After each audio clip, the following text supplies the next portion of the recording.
स्वागत है आप सभी का tech study ITI YouTube channel पर। इलेक्ट्रीशियन थ्योरी में पार्ट 4 तक हम लोग सेकेंड ईयर के क्वेश्चंस कर चुके हैं। आज करेंगे हम लोग पार्ट 5 एंड इससे पहले के पार्ट्स आपने नहीं देखे हैं तो डिस्क्रिप्शन में प्लेलिस्ट है, वहाँ से जाके आप प्रीवियस के चारों पार्ट देख सकते हैं।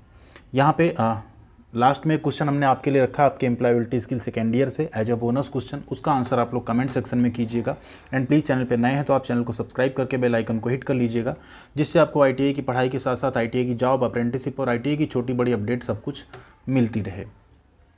यहाँ पे 101 नंबर क्वेश्चन से हम लोग करेंगे पार्ट 5 में। पार्ट 4 में 100 नंबर क्वेश्चन तक हो चुका है। एंड एक वीडियो को प्लीज़ लाइक कर दीजिएगा, अगर पसंद आती है वीडियोज़ तो आपको ज़रूर लाइक कीजिएगा। 101 नंबर क्वेश्चन है, where DC compound motor are preferred, मतलब डीसी कंपाउंड मोटर कहाँ पे प्राथमिकता उनको दी जाती है, कहाँ पे वो यूज किए जाते हैं। कांस्टेंट लोड रिक्वायरमेंट, मतलब जहाँ पे कांस्टेंट लोड की आवश्यकता हो, लगातार लोड जो हो कांस्टेंट हो। कांस्टेंट स्पीड, जहाँ आपको नियत गति की आवश्यकता हो, मतलब लोड बढ़े या घटे बट आपकी स्पीड क्या हो, कांस्टेंट रहे। हाई स्टार्टिंग टॉर्क रिक्वायरमेंट, जहाँ पे आपको टॉर्क की स्टार्टिंग टॉर्क मतलब जो प्रारंभिक बलागुण है वो ज़्यादा ज़रूरी हो। या constant speed under varying load requirement, मतलब लोड वेरी हो तब भी आपकी स्पीड क्या हो, कांस्टेंट ही रहे। तो यहाँ पे राइट आंसर है डीसी कंपाउंड मोटर्स को हम ऐसी जहाँ यूज करते हैं जहाँ पे वेरिंग लोड हो, वेरिंग लोड की रिक्वायरमेंट हो लेकिन स्पीड हमें कांस्टेंट चाहिए हो। नेक्स्ट है question number 102, what the necessity of starter for DC motor. Very important question है, डीसी मोटर के लिए स्टार्टर की आवश्यकता क्यों है या क्या है। Limit the field current, limit the field voltage, control the motor speed या लिमिट द आर्मेचर करंट। तो डीसी मोटर में स्टार्टर की आवश्यकता इसलिए है जिससे हम आर्मेचर करंट को क्या कर सकें, लिमिट कर सकें, सीमित कर सकें। 103 नंबर क्वेश्चन है, which type of instrument is use to test the armature winding. Armature winding का परीक्षण करने के लिए किस प्रकार के उपकरण का उपयोग किया जाता है। ये एक ऐसा क्वेश्चन है जो कई तरह से पूछा गया है एंड राइट आंसर इसका होगा ग्राउलर। अगले क्वेश्चन की तरफ चलते हैं। क्वेश्चन नंबर 104 है, why the holding coil of a 3 point starter is connected in series with shunt field. 3 point starter के होल्डिंग कॉइल को शंट फील्ड के साथ सीरीज में क्यों जोड़ा जाता है। To limit the load current, यानी लोड करंट को सीमित रखने के लिए। To run motor at low voltage, कम वोल्टेज पर मोटर चलाने के लिए। To hold the handle plunger firmly या to protect the motor from high speed. तो यहाँ पे राइट आंसर आपका option number D, to protect the motor from high speed, मतलब उच्च गति से मोटर की रक्षा करने के लिए हम क्या करते हैं, 3 पॉइंट स्टार्टर के होल्डिंग कॉइल को शंट फील्ड के साथ किसमें जोड़ते हैं, सीरीज में।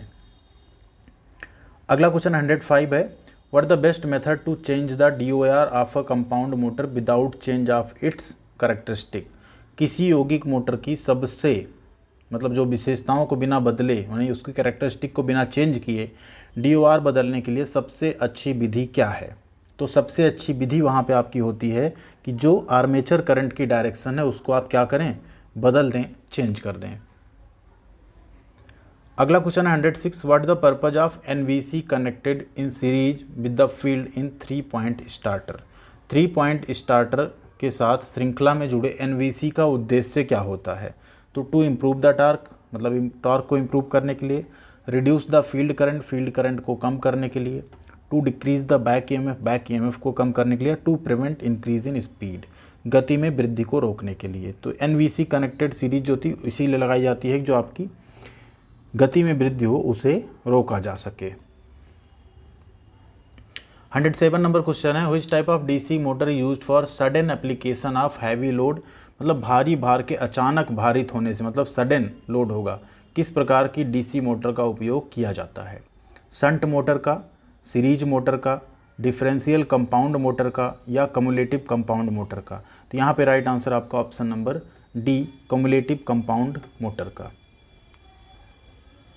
अगला क्वेश्चन है, which speed control method is use in food mixture Motors. काफ़ी इंपॉर्टेंट क्वेश्चन है, जो खाद्य मिश्रण मोटर्स हैं उसमें किस गति नियंत्रण विधि का उपयोग किया जाता है। Voltage control method, field diverter control method, armature diverter method या सीरीज फील्ड टैपिंग मेथड। तो right answer option number D, series field tapping method वहाँ पे यूज किया जाता है, किसमें, जो फूड मिक्सचर होते हैं उसमें। अगला क्वेश्चन है 109 है, which speed control system provides a smooth variation of speed from 0 to above normal. कौन सी गति नियंत्रण प्रणाली शून्य से सामान्य से अधिक तक गति को एक आसान बदलाव प्रदान करती है? तो इसको हम लोग प्रीवियस पार्ट में देख चुके हैं, इससे रिलेटेड क्वेश्चन। राइट आंसर आपका option number D, ward Leonard system controlled. ठीक है, 110 नंबर क्वेश्चन है, बहुत ही सिंपल सा क्वेश्चन है। What the purpose of tapes in winding? Winding में टेप का क्या उद्देश्य है? इंसुलेट स्लॉट यानी स्लॉट्स को इंसुलेट करना, बाइंड द कॉइल कॉइल को बांधना, रैप द कंडक्टर कंडक्टर को रैप करना, या इंसुलेट एक्सपोज्ड कंडक्टर खुले कंडक्टरों को इंसुलेट करना। तो राइट आंसर क्या है आपका? Option number C, wrap the conductors, conductors को रैप करना या लपेटना। 111 नंबर क्वेश्चन है, which type of DC armature winding the front pitch YF is greater than back pitch YB? मतलब किस प्रकार की डीसी आर्मेचर में फ्रंट पिच जो है बैक पिच से अधिक होती है? लैप वाइंडिंग में, वेव वाइंडिंग में, प्रोग्रेसिव वाइंडिंग में, या रेट्रोग्रेसिव वाइंडिंग में? राइट आंसर आपका option number D, retrogressive winding में जो है आपका फ्रंट पिच जो होती है वो हमेशा बैक पिच से क्या होती है? ज़्यादा होती है। ठीक है, अगला क्वेश्चन है, what reduces the cross sectional area of core material for VA rating? VA rating के लिए कोर सामग्री के क्रॉस सेक्शनल क्षेत्र को क्या है जो रिड्यूस करता है, कम करता है? Dynamo sheet, low alloy sheet, high alloy sheet, या normal sheet steel sheet? Right answer आपका option number C, high alloy sheet जो उच्च मिश्र धातु की चादर होती है वो क्या कर देगी? कोर सामग्री के लिए VA रेटिंग को क्या करेगी? कम कर देगी। क्वेश्चन नंबर 113 है, how to obtain opposite polarity in adjacent poles of a 4 pole DC motor? मतलब 4 ध्रुव वाले DC मोटर में आसन्न ध्रुवों में विपरीत ध्रुवता आप कैसे प्राप्त कर सकते हैं?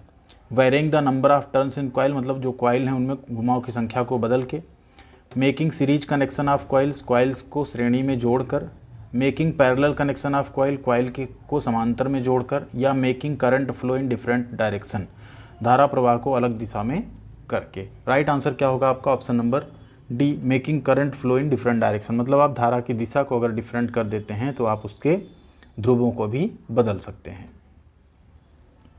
क्वेश्चन 114 है, what the operation in the rewinding process? ये रिवाइंडिंग प्रोसेस जो हो रही है इस ऑपरेशन को क्या कहते हैं?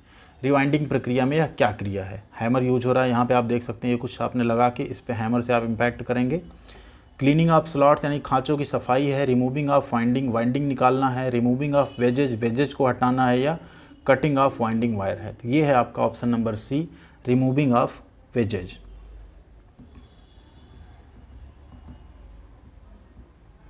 अगला क्वेश्चन है 115, which insulating material used in winding is a highly non hygroscopic and possess good electrical strength? Hygroscopic का मतलब होता है नमी ना सोखने वाला। मतलब वाइंडिंग में उपयोग किए जाने वाले कौन सी कुचालक सामग्री एक अत्यधिक हाइग्रोस्कोपी यानी नमी ना सोखने वाली है और बहुत अच्छी विद्युत शक्ति भी रखती है? एम्पायर क्लॉथ है, ट्रिप्लेक्स पेपर है, मिलीनेक्स पेपर है, या लेदर्ड पेपर है? राइट आंसर आपका राइट आंसर आपका option number C, Melinex paper. 116 number question है, which type of armature winding is illustrated? इस फिगर में आपको बताना है किस तरह की आर्मेचर वाइंडिंग ये दिखाई गई है। तो यहाँ पे आपका राइट आंसर बनता है, 4 ऑप्शंस हैं, ट्रिप्लेक्स वेव वाइंडिंग है, डुप्लेक्स वेव वाइंडिंग है, प्रोग्रेसिव लैप वाइंडिंग है, या रेट्रोग्रेसिव लैप वाइंडिंग है? तो ये है आपका option number C, progressive lap winding.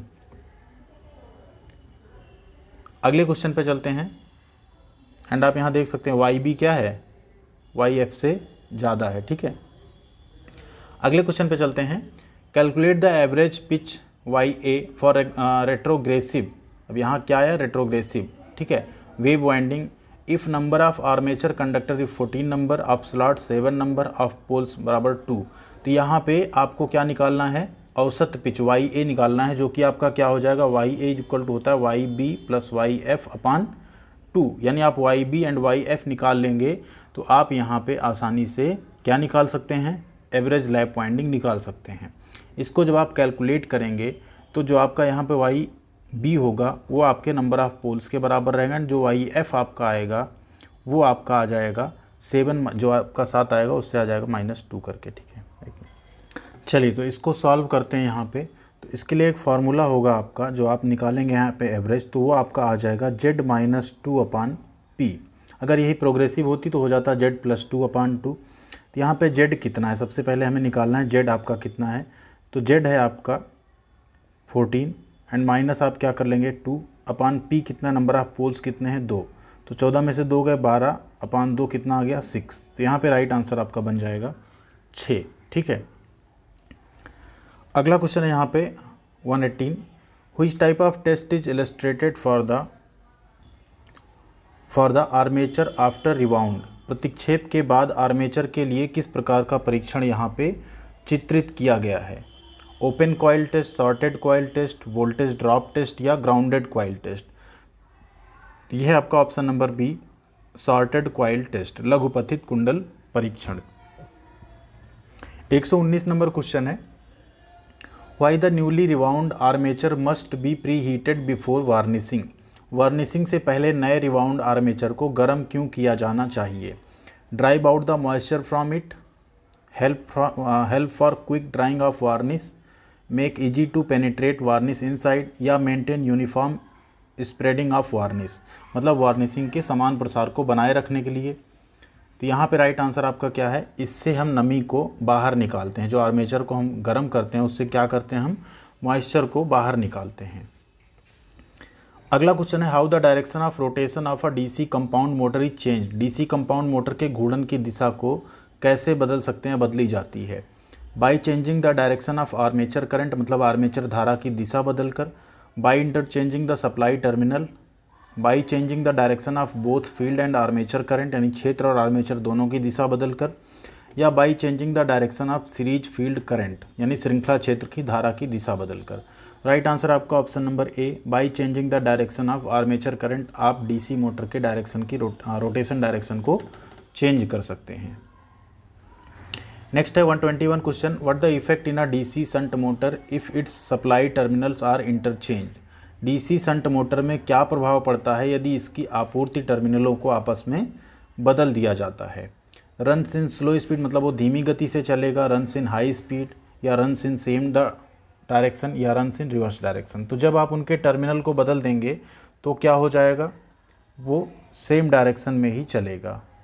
चलिए, तो डीसी शंट मोटर में क्या होगा, आपका डायरेक्शन में कोई परिवर्तन नहीं होगा और सेम डायरेक्शन में चलता रहेगा।